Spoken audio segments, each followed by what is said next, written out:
Well, before I can move on to painting, there's a few things I have to do first. With the cockpit out of the way, I had to take care of this wingtip here. As you can see from the picture, it had a little bit of an incident where it came in contact with the runway and it had scuffed the paint all the way down into the foam, and actually took some pieces of foam out and knocked off the lens here for the navigation light. So I want to kind of cover today of how do we fix that area in the foam wingtip here that has been damaged, because it's pretty common that with foam that if you bump it on something, you can dent it, you can scratch it, you can take a chunk out of it, and so there's a couple ways you can fix it. For this area here, it really wasn't all that deep, so I use this lightweight spackling, it's drywall spackling, and I just take some of this here and I kind of rub it into the area. You can see from the picture here, that's the spackle covered over the kind of that surface deformation area where it's been ripped open. And I let that sit for about 24 hours. And then after that, I come back with kind of 1,000 grit sandpaper. You don't want to go like too aggressive on the sandpaper, because it will then just really kind of tear up that surface, and then you're going to have a bigger area you're going to want to fix. But you just continually sand that down until you run your hand over it and it is nice and smooth.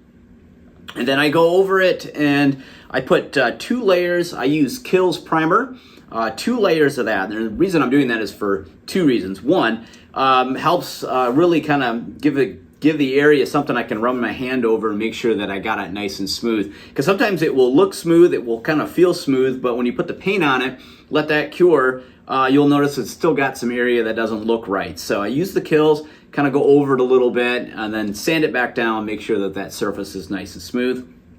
The second part for doing that is we have this red on the outside of the wingtip, as well as the black on the de-icing boots, and then I also have the red numbers that were on the bottom of the wing here before I started going over it with Kills.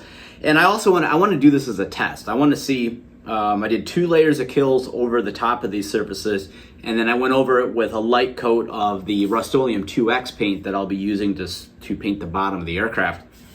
And I noticed I was still getting a lot of bleed through. I was still getting kind of a pinkish white underneath the red here. The black actually wasn't too bad, but I'm having trouble getting that red covered up. So that's why I want to test that in advance and find out how much do I need to put on here in terms of primer to make sure that when I paint the entire surface with the Rust-Oleum 2X that I don't get any red bleed through.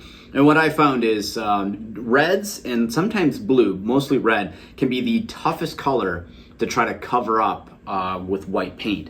So knowing that, I did 2 layers of the Kills, did a layer of the Rust-Oleum 2X. It was still visible. So I went down to the local hardware store and I picked up a small can of white latex satin, and I just put that over the surfaces. I went over the wingtip, went over the de-icing boot, went over the decals here for the end numbers. As you can see, it looks pretty nasty right now. However, this should be enough that when I paint over the entire surface with the Rust-Oleum 2X spray, it will now hide all of that and I won't get any of that bleed through.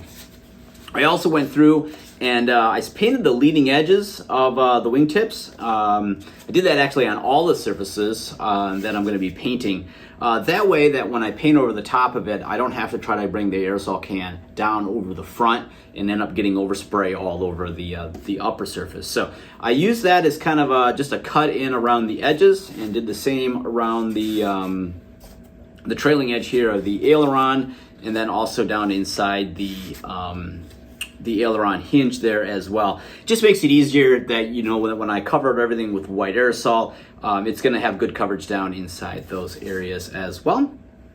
And at this point, this piece here is actually ready to be painted. The foam has been fixed, the primer has been done, the latex has been put on. We should have minimal bleed through at this point.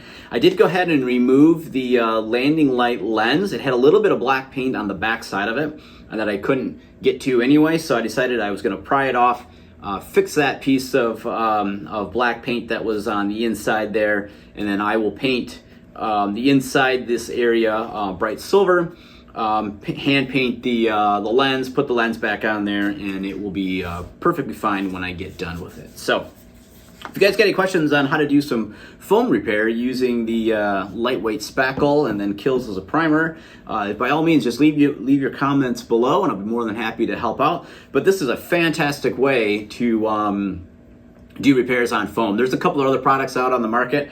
This is what I have been using. If you remember from my F4U Corsair video a couple years ago, when I converted it from a Dash 4 to a Dash 1A, I had to cover over the exhaust ports that were on the fuselage. This is what I used. I filled up those indents with this, sanded it down, put the Kills primer over it. Perfect.